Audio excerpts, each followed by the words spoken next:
పద పద ఇటు పక్క ఒక్కడు అటు పక్క మందలు ఎవరైనా రాని చేద్దాము యుద్ధం ఇటు పక్క ఒక్కడు అటు పక్క మందలు ఎవరైనా రాని చేద్దాము యుద్ధం ఇటు పక్క పేదలు అటు పెత్తందారులు ఎదిరించి పోరాడ ఎల్లప్పుడు సిద్ధం ఇటు పక్క పేదలు అటు పెత్తందారులు ఎదిరించి పోరాట ఎల్లప్పుడు సిద్ధం.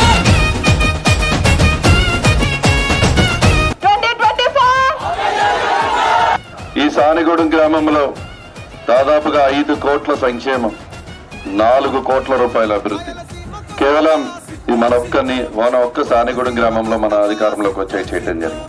ఇప్పుడే చూస్తూ ఉన్నా 93 మందికి 100లో 93% మందికి మన ప్రభుత్వం వచ్చాక సానిగూడెం గ్రామంలో ₹1,00,000 కంటే ఎక్కువ వచ్చింది. ఫ్యాన్ ఎక్కడ ఉండాలన్నా?